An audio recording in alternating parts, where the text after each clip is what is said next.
बिस्मिल्लाहिर्रहमानिर्रहीम। सब देखने वाले एक मरतबा दरूद पाक पढ़ने अल्लाहुम्मा सल्ली अला सय्यिदिना मौलाना मुहम्मद व अला आलिहि व सहाबि बारिक वसल्लम वसल्लु अलैहि। अस्सलाम वालेकुम, एडवोकेट मोहम्मद आसिफ असलम और आप देख रहे हैं ला एजुकेशन अकेडमी चैनल। आज हम बड़ा कीमती लेक्चर पढ़ रहे हैं। ये है CPC का सेक्शन 12(2). इसके मुताबिक है कि डिक्री और order without jurisdiction are tend with fraud if obtained, what are the remedies about it. कि अगर फ्रॉड के ज़रिए से किसी ने डिग्री हासिल की है, मिस रिप्रेजेंटेशन के ज़रिए से हासिल की है, कोई जबर के ज़रिए हासिल की, जुल्म के ज़रिए हासिल की, या किसी ऐसी अदालत ने डिग्री जारी कर दी कि जो कम्पिटेंट नहीं थी, तो अब उसका क्या हल है, उसकी क्या रेमेडी है। ये जुडिशल इम्तहानात के लिए और ये प्रैक्टिस के लिए बेहद कीमती लेक्चर है। तो अपनी कॉपी और जो पेंसिल है वो आप उठाएं और सबसे पहले हेडिंग लिखें कि रेलिवेंट प्रोविजन, कि कौन सा सेक्शन इसके साथ लगता है। तो आप लिखें सेक्शन 12(2), 12, 12 और अंडर ब्रैकेट में आप लिखें 2 ऑफ CPC, 12(2) CPC। अगली हेडिंग दें कि क्रॉस रेफरेंस, इसमें आप लिखें सेक्शन 151 ऑफ CPC और इसके अलावा सेक्शन 17 और 18 ऑफ कंट्रैक्ट एक्ट का। कंट्रैक्ट एक्ट का जो 17 और 18वां जो सेक्शन है वो इसके क्रॉस रेफरेंस में आएगा। अब ये फ्रॉड के जरिए होती किस तरह है। पेपर में आपसे पूछेगा एक ऐसे शख्स ने एक डिग्री हासिल की कि जिसने अदालत को गुमराह किया झूठे सबूतों से, झूठे गवाहों से, किसी भी तरीके से, या पार्टी को प्रेशराइज किया, उसको ब्लैकमेल किया, या उसको गलत बयानी की, मिस रिप्रेजेंटेशन की। तो अब उसने जो डिग्री हासिल कर ली इस फ्रॉड के ज़रिए से, तो अब इस डिग्री को क्या हम सेट असाइड कर सकते हैं, इसके खिलाफ कोई चाराजोई कर सकते हैं। तो आप कहेंगे हाँ। तो इसके अलावा एक और सवाल पूछेगा कि अगर एक ऐसी कोर्ट है जिसको जो कम्पिटेंट नहीं है मगर वो डिग्री जारी कर देती है, तो उसके खिलाफ आप कौन सी एप्लीकेशन देंगे। ये आज का लेक्चर प्रैक्टिस में समझें कि हर रोज इस्तेमाल होता है। जब भी वकील ये देखता है कि मेरे क्लाइंट की जो डिग्री है उसके खिलाफ गई है, तो वो 12(2) की एप्लीकेशन को सबसे पहले इस्तेमाल करेगा। तो आज हमने इसको देखना है कि ये किस तरीके से होती है। पहले हम देखते हैं कि जजमेंट डेटर कौन होता है। हमने सेक्शन 2(10) के अंदर पढ़ा था कि जजमेंट डेटर किसको कहते हैं। इसको मैं दोबारा आपको पढ़ के बता देता हूं कि under section 210 of CPC, judgment debtor mean any person. Judgment debtor वो शख्स है, कोई भी शख्स अगेंस्ट हुम, जिसके खिलाफ a decree has been passed, जिसके खिलाफ वो डिग्री पास हुई हो, और an order capable of execution has been made, या कोई ऐसा ऑर्डर उसके खिलाफ जारी हुआ हो जो काबिल नाफिज हो। देखें, अब इसकी मिसाल देखें। मैं उसी मिसाल को लेकर चल रहा हूं कि मेरा मकान है, मैंने किराए पे दिया, किराएदार ने उस पर कब्जा कर लिया और मैं मुद्दई हूं, प्लेंटिफ हूं, और किराएदार डिफेंडेंट है, यानी मुद्दा अलह है। अब मैंने केस किया उल्टा, मैं ही जो ऑनर था उस मकान का, उसके खिलाफ केस चला गया और अदालत ने यह केस सुना दिया कि जो मेरा किराएदार है जाहिद, उसके हक में फैसला सुना दिया। तो अब मैं क्या करूंगा, मैं जजमेंट डेटर हो जाऊंगा। तो आपसे पेपर में बड़ा कीमती नुक्ता पूछेगा कि क्या प्लेंटिफ जिसने खुद केस दायर किया है, क्या वो भी जजमेंट डेटर हो सकता है। आप कहेंगे हाँ हो सकता है। ये जरूरी नहीं है कि हमेशा प्लेंटिफ मुद्दई के हक में फैसला आए, बल्कि ऐसा भी होता है कई मरतबा मुद्दा अलह के हक में फैसला आ जाता है, और कई मरतबा तो ऐसा भी होता है कि उस शख्स के हक में फैसला आ जाता है जो थर्ड पर्सन होता है। उसके मुतालिक हम बाद में पढ़ेंगे। तो यानी जजमेंट डेटर कौन है, जिसके खिलाफ डिक्री हुई हो या ऑर्डर एग्जीक्यूशन के काबिल हो, वो पास हुआ हो, तो उसको जजमेंट डेटर कहेंगे। अब अंडर सेक्शन 12(2) CPC क्या कहता है कि ये कहता है कि वेर ए पर्सन चैलेंजेस, जब एक शख्स चैलेंज करता है the validity of a judgment, decree और ऑर्डर, उसकी वैलिडिटी को कि क्या वो वाकई वैलिड है जजमेंट, डिक्री या order, on the plea of fraud, क्या उजर उठाता है कि उसके साथ फ्रॉड हुआ, मिस रिप्रेजेंटेशन, गलत बयानी हुई, और वांट ऑफ जुरिसडिक्शन, या कोर्ट को अथॉरिटी ही नहीं थी, जुरिसडिक्शन ही नहीं थी, इस बुनियाद के ऊपर वो अपना केस दायर करता है। ही शैल सीक हिज रेमेडी, शैल के साथ लफ्ज आया कि वो जरूर अपनी रेमेडी हासिल करेगा, बाय मेकिंग एन एप्लीकेशन, सिर्फ एक दरखास्त देकर, टू द कोर्ट, किस कोर्ट को, विच पास द फाइनल जजमेंट, जिसने फाइनल जजमेंट पास की है।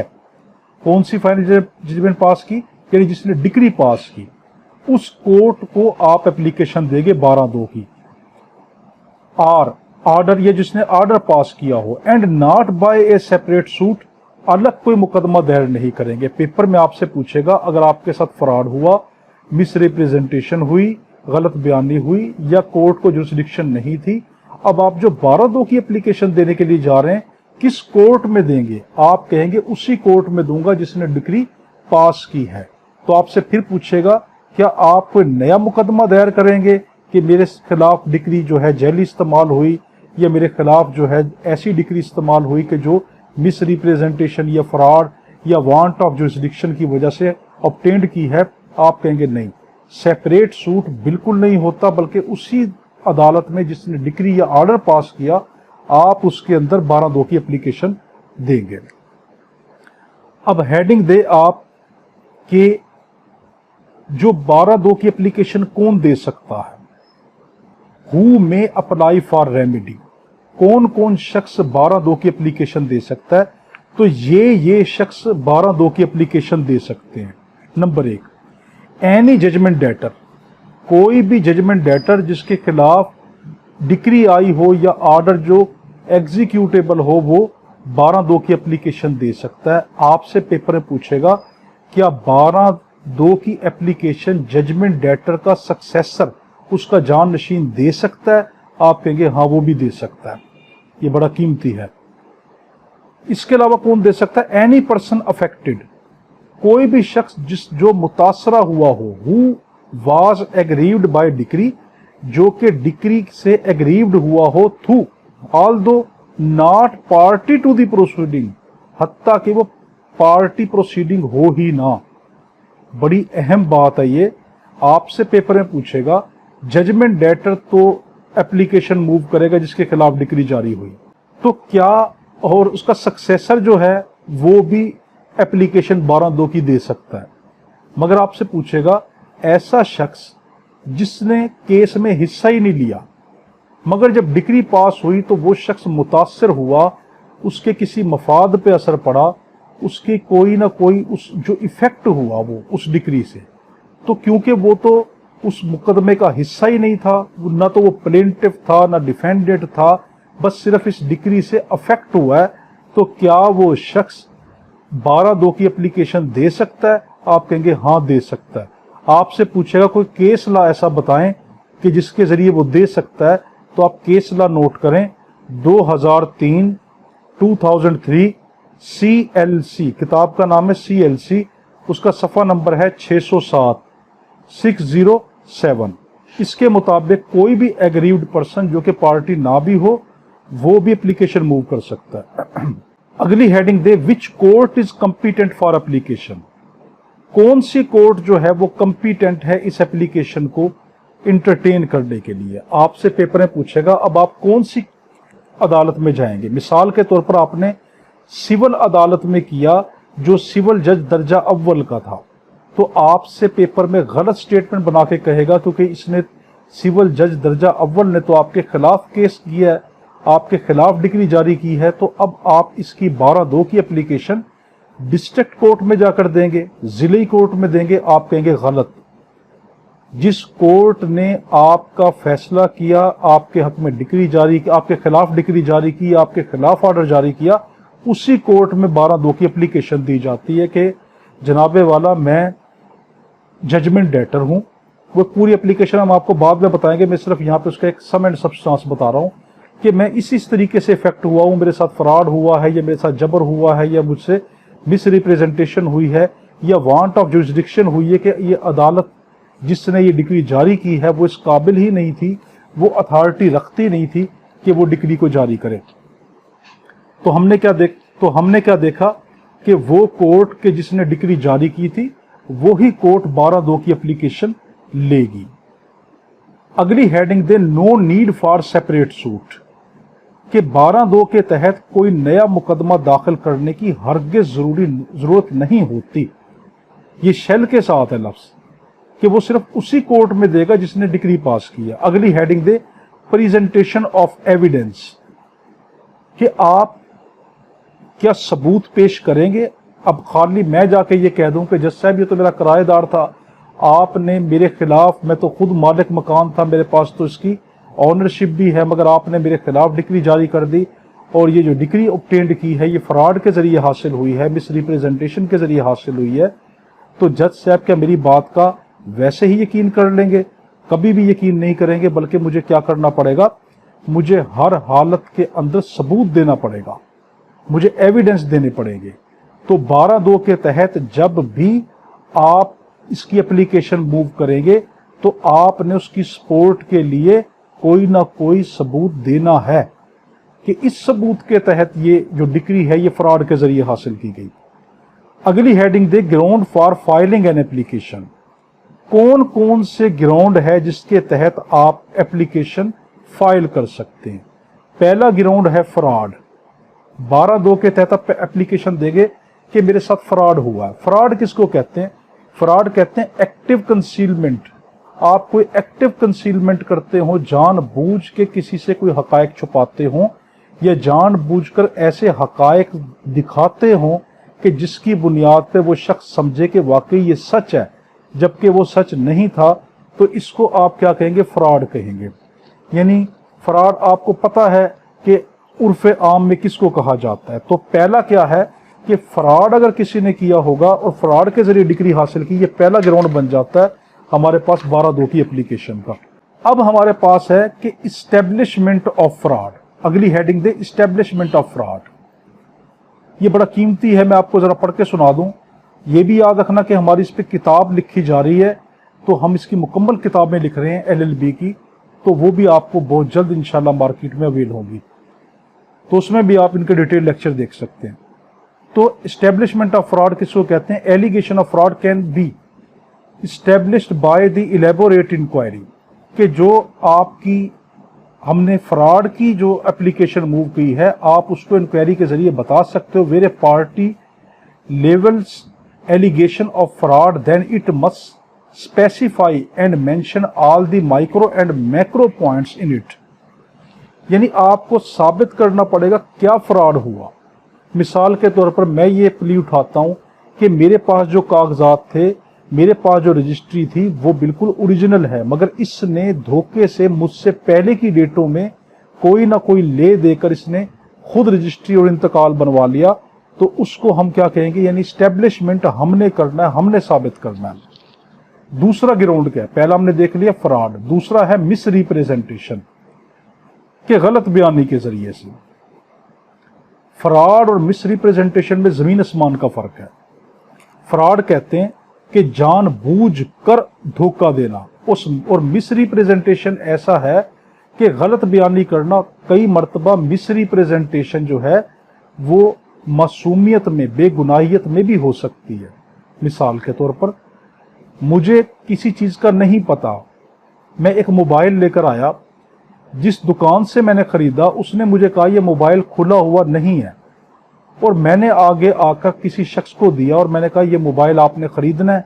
उसने कहा खुला हुआ है या नहीं, तो मैंने ये कहा यह खुला हुआ नहीं है, क्योंकि उस दुकानदार ने मुझे कहा था यह बिल्कुल सील पैक मोबाइल है।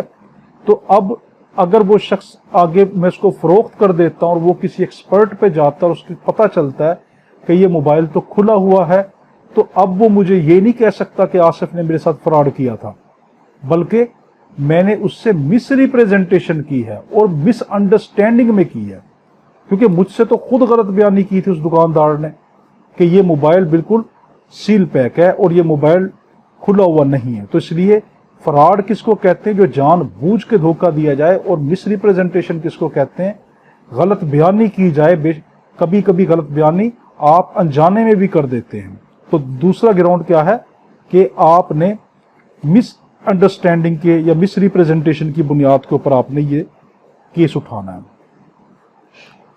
अब बड़ा प्यारा है एक केस ला, ये नोट करें, NLR 2004 सिविल पिशावर, सफ़ा नंबर है 255। इसमें बड़ी प्यारी बात लिखी फ्रॉड और मिस रिप्रेजेंटेशन को डिस्टिंक्शन करने के लिए।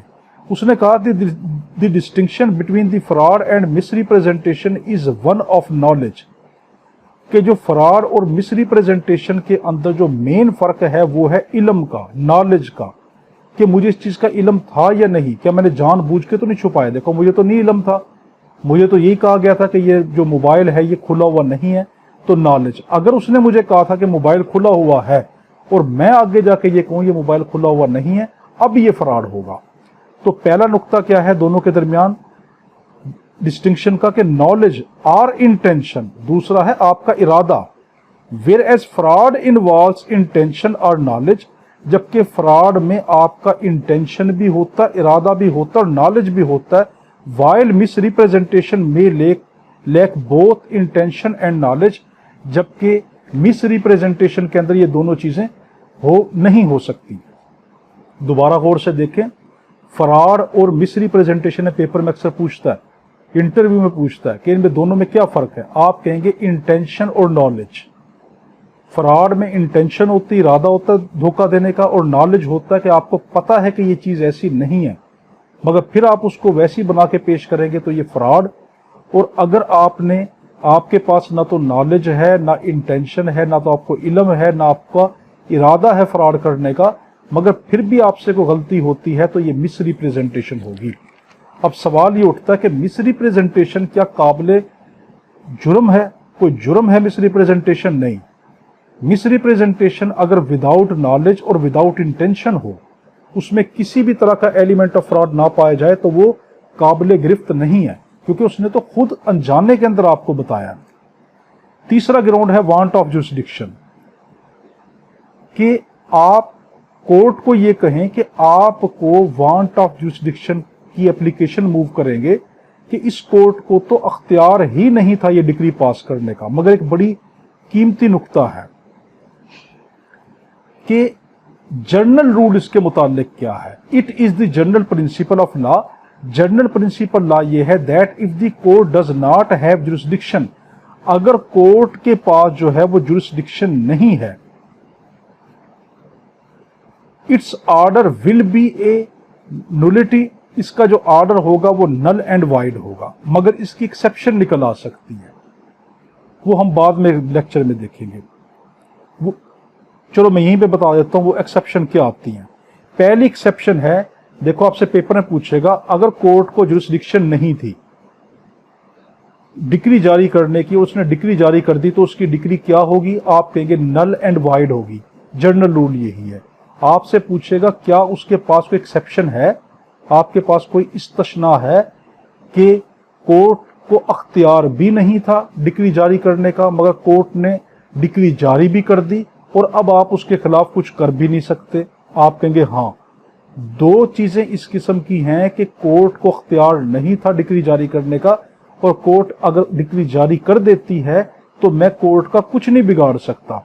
वो कौन कौन सी एक्सेप्शन है, वो कौन कौन सी दो ऐसी मेरे पास गुर हैं, या कौन कौन सी दो ऐसे मेरे पास हथियार हैं?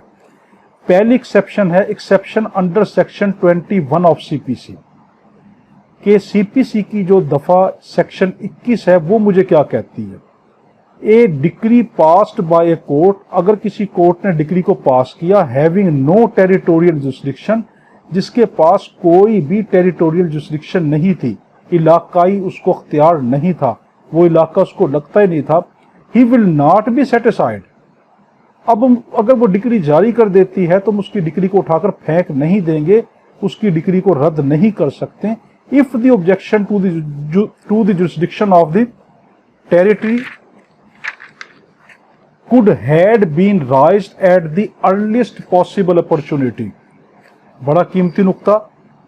सेक्शन 21 के तहत अगर ऐसी कोर्ट जिसने कोई ऐसी डिक्री जारी कर दी कि जो उसको अख्तियार नहीं था, तो सेक्शन 21 सीपीसी का मुझे कहता है कि मुझे अर्लीस्ट अपॉर्चुनिटी पे सबसे पहले पहल जैसे मेरे नॉलेज में आए मैं फौरी कोर्ट को आगाह करूं कि जनाबे वाला आपको ये मुकदमा सुनने का अख्तियार नहीं है। सेक्शन 21 के तहत में अगर मैं ये नहीं करता तो सेक्शन 21 मुझे क्या कहता है कि बाद में एंड में जाकर मैं इस चीज को उठा नहीं सकता, मैं अपना दिफा नहीं कर सकता। दोबारा देखें, अगर कोर्ट को अख्तियार नहीं है मुकदमा सुनने का तो मैं कोर्ट को पहले पहल कहूंगा। जैसे मुझे इल्म हुआ फौरन मैं कोर्ट को बताऊंगा कि आपको मुकदमे का अख्तियार नहीं है। अगर मुझे पता चल गया कि कोर्ट को अख्तियार नहीं है और मैं अपना वक्त जाया कर रहा हूं, चलो ठीक है एंड में जाके देखूंगा, एंड में कोर्ट से कहूंगा कि मुझे तो पता था कि आपका अख्तियार नहीं है, अब मैं आखिर में आपकी डिग्री को रद्द करता हूं, ऐसी चीज इंटरटेन नहीं होगी। तो मैं फिर कोर्ट के खिलाफ कुछ नहीं कर सकूंगा सेक्शन 21 के तहत। दूसरी एक्सेप्शन क्या है? Exception under section 15 of suit valuation act 1887 के सूट वैल्यूएशन एक्ट की जो दफा 15 है, कौन सा सूट वैल्यूएशन एक्ट 1887 के मुताबिक, उसके मुतालिक क्या है? If A degree is passed by a court, अगर किसी कोर्ट ने डिग्री को पास किया, नॉट हैविंग पेक्यूनरी जुरिस्डिक्शन, उसकी माली अख्तियार नहीं था, इज नॉट वाइड, वो वाइड नहीं है। If the objection to such jurisdiction, अगर मैंने उस जुरिस्डिक्शन के खिलाफ एतराज नहीं किया, had not been raised at the earliest opportunity, अगर मैंने शुरू में उसके खिलाफ कोई भी आवाज ना उठाई तो बाद में मैं कुछ नहीं कर सकता। अब इस पॉइंट को बड़े गौर से समझना, बड़ा माइक्रो फर्क है इसमें। सेक्शन 21 सीपीसी किसको डील करता है? टेरिटोरियल जुरिस्डिक्शन को, इलाकाई अख्तियार को, कि कोर्ट के पास अगर इलाकाई अख्तियार नहीं था, वो इलाका उसको नहीं लगता था। मिसाल के तौर पर मेरी खानपुर की कोर्ट है, उसको खानपुर के केस सुनने चाहिए और उसने लियाकतपुर के केस सुनना शुरू कर दिए, तो अगर मुझे पता था कि ये केस सुनने का अख्तियार इस कोर्ट को नहीं है तो मैं क्या 15 सेक्शन जो है सूट वैल्यूएशन एक्ट के तहत ये बात उठाऊंगा या सेक्शन 21 सीपीसी के तहत उठाऊंगा? तो आप पेपर में कहेंगे सेक्शन 21 मेरा सहारा देगी। मेरे काम कौन सी सेक्शन आएगी? Section 21 of CPC. वो मुझे कहेगी कि टेरिटोरियल जुरिस्डिक्शन इस जज साहब को नहीं थी। तो अगर मुझे पता चल गया, मैं फौरी जज साहब को बताऊंगा कि आपको ये मुकदमा सुनने का जज साहब अख्तियार नहीं है। अगर मैंने जज साहब को फौरी नहीं बताया और चुप करके बैठ गया, मुझे इल्म भी था कि जज साहब को अख्तियार नहीं है और फिर भी मैंने अपनी जुबान जानबूझ के बंद रखी, अब मैं बाद में अपने इस हथियार को इस्तेमाल नहीं कर सकता। अब सेक्शन 21 मेरे किसी काम नहीं आएगी, मेरा कोई सहारा नहीं बनेगी। और सेक्शन 15 जो है सूट वैल्यूएशन एक्ट 1887, ये पेक्यूनरी जुरिस्डिक्शन को डील करता है। सेक्शन 21 किसको डील करता है? कि कोर्ट को इलाकाई अख्तियार नहीं था। और सेक्शन 15 सूट वैल्यूएशन एक्ट किसको डील करता है? कि कोर्ट को माली अख्तियार नहीं था। तो दोनों में क्या है? अगर मैंने शुरू के अंदर कोई एतराज नहीं किया तो मैं बाद में नहीं कर सकता। अब हेडिंग दे रेमेडीज अंडर सेक्शन 12(2) के तहत आपके पास कौन कौन सी रेमेडी है, आप कौन कौन सी जो है चाराजोई कर सकते हैं, आपके पास कौन कौन सी आपके पास रेमेडी अवेल है। पहली है set A side of order और डिक्री। आप कोर्ट को 12(2) के तहत डिक्री को या ऑर्डर को सेट असाइड कर सकते हैं, उसको रद्द कर सकते हैं, उसको खत्म करवा सकते हैं। दूसरा, ग्रांट एनी अदर एप्रोप्राइट रिलीफ, या कोर्ट आपको कोई और मुनासिब रिलीफ दे देगी on the basis of nature of every case, her case की अलग जाती बुनियाद पर। पेपर में आपसे पूछेगा 12(2) के तहत आपके पास सिर्फ एक ही रेमेडी है कि कोर्ट आपकी डिक्री या ऑर्डर को सेटिसाइड कर दे। आप कहें ये तो मेरे पास है ही है, मगर इसके अलावा कोर्ट को इतना भी अख्तियार है कि अगर कोर्ट मुनासिब समझे और मेरी तसल्ली करवा दे कि मैं आपको इस तरह की रेमेडी लेके दे सकती हूं, हर केस की अलग रेमेडी होगी, हर केस की अलग नोयत होगी, तब जाकर मैं अगर उस पर सेटिस्फाई हूं तो ये भी मेरी रेमेडी बन सकती है। बहुत अहम, आप heading they scope of section 12(2), 12(2) का स्कोप क्या है। ये किताब का नाम लिखें, किताब का नाम है NLR 2004 AC1, NLR 2004 AC1। इसके अंदर यह कहा गया scope of section 12(2) of CPC can not be extended. 12(2) का स्कोप अपने इस दायरे से नहीं निकल सकता बियॉन्ड फ्रॉड, फ्रॉड से, मिसरिप्रेजेंटेशन से एंड वांट ऑफ जुरिसडिक्शन। ये 3 सिर्फ ग्राउंड है। इस किताब ने क्या कह दिया, इस केस लॉ ने क्या कह दिया कि सिर्फ 3 ग्राउंड हैं जिसकी बुनियाद पे 12(2) की एप्लीकेशन आप दे सकते हैं। पहली क्या है, फ्रॉड हुआ हो, दूसरा मिसरिप्रेजेंटेशन हुई हो, और तीसरा वांट ऑफ जुरिसडिक्शन, कोर्ट को अख्तियार ही नहीं था। अब एक नुक्ता उठता है, क्या जबर कोलेजन जो आपका होता है कि आपके ऊपर फोर्सफुली आपको मजबूर करके कोई डिग्री ऐसी हासिल की हो, हाँ वो भी इसी के ज़मरे के अंदर आती है, वो भी फ्रॉड के ज़मरे में आती है। तो आपको मजबूर करके, फ्रॉड करके, गलत बयानी करके किसी ने डिग्री हासिल की तो आप 12(2) की एप्लीकेशन दे सकते हैं। या कोर्ट को माली इख्तियार ही नहीं था तब भी आप दे सकते हैं। अब है हमारे पास लिमिटेशन पीरियड। लिमिटेशन पीरियड क्या है?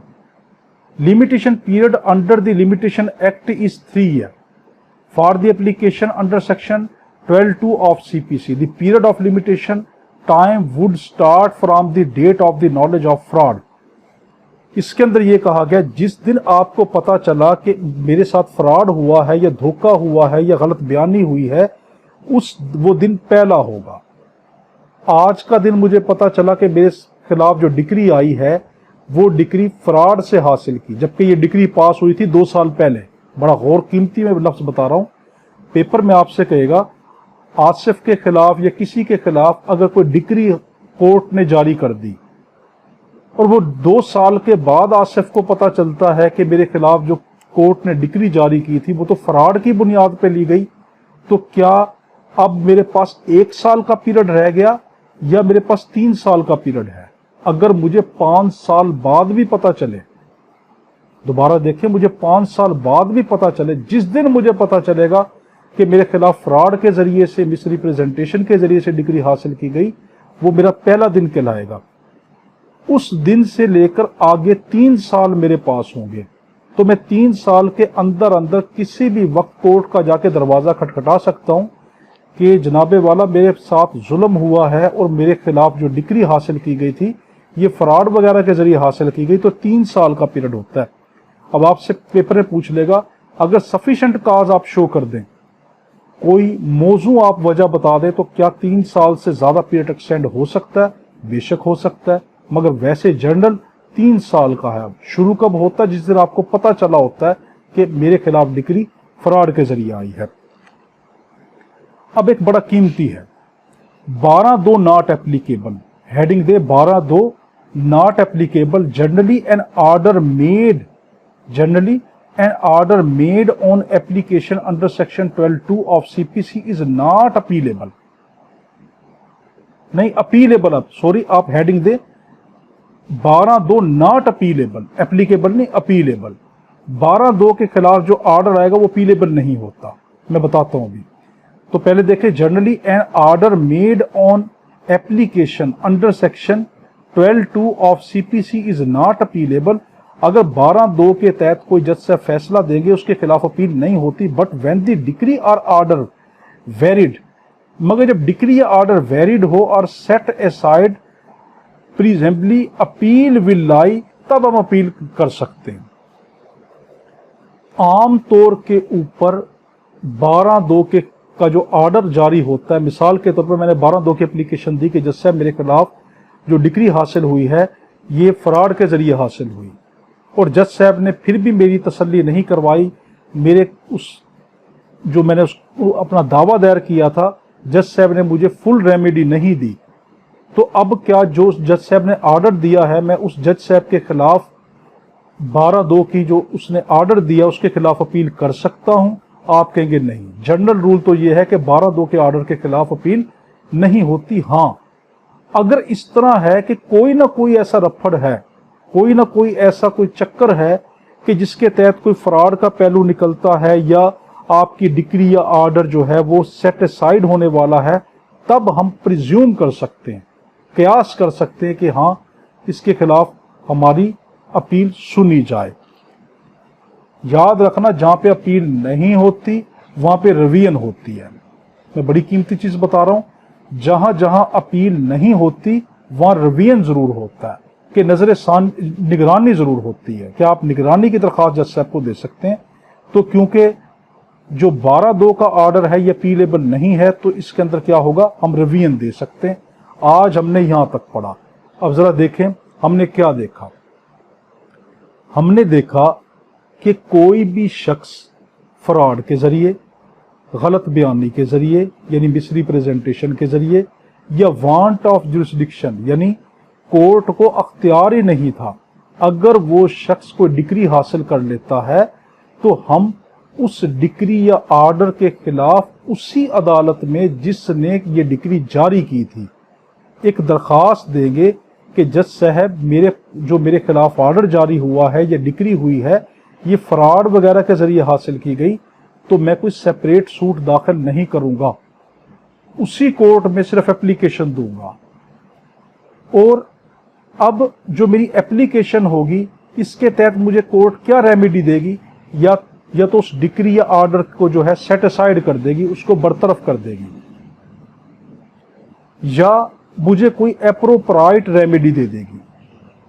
आपसे पेपर में पूछेगा कि क्या ऐसा हो सकता है कि कोर्ट को जुरिस्डिक्शन थी नहीं, केस सुनने का अख्तियार नहीं था, मगर कोर्ट ने आपके खिलाफ कोई ना कोई डिक्री ऑर्डर जारी कर दिया, जबकि कोर्ट को जारी करने का अख्तियार ही नहीं था। मगर कोई ऐसे केस हैं, ऐसे हालात हैं कि आप कोर्ट का कुछ भी नहीं बिगाड़ सकते, उस डिग्री का कुछ भी नहीं कर सकते। आप कहेंगे दो ऐसे हालात हैं, दो ऐसे एक्सेप्शन है। पहला है सीपीसी का सेक्शन 21, उसके तहत क्या है कि अगर कोर्ट को टेरिटोरियल जुरिस्डिक्शन नहीं थी, इलाकाई उसको अख्तियार नहीं था, और मैंने अर्लीस्ट अपॉर्चुनिटी के ऊपर अपना कोई एतराज नहीं उठाया, तो मैं बाद में कोर्ट के खिलाफ कुछ नहीं कर सकता। तो सेक्शन 21 किसको कहता है, टेरिटोरियल जुरिस्डिक्शन को। और सेक्शन 15 किसको कहता है, सूट वैल्यूएशन एक्ट, ये कहता है पेक्यूनरी जुरिस्डिक्शन को, कि कोर्ट को अगर माली अख्तियार नहीं था और मैंने अर्लीस्ट अपॉर्चुनिटी के ऊपर उसको नहीं उठाया, तो मैं बाद में उसको नहीं उठा सकता। तो यहां तक का हमने देखा। और इसके जो ऑर्डर होता है 12(2) का, वो अपीलेबल नहीं होता जनरली, मगर अगर ऐसी कोई खतरनाक तरह की या ऐसी कम्प्लेक्स तरह की या पेचीदगी के हालात पैदा हो जाएं, तब आप प्रिज्यूम कर सकते हैं, कयास कर सकते हैं कि इसके अंदर तो जो है अपील बनती है। फिर वही चीज जहां पे अपील नहीं होती वहां पे रिवीजन लाजमी होती है। बहुत शुक्रिया। हमारे में दुआ करना, अल्लाहुम्मा सल्ली अला सय्यिदिना मौलाना मुहम्मद व अला आलिहि व सल्लम व सल्लु अलैहि। अल्लाह हाफिज।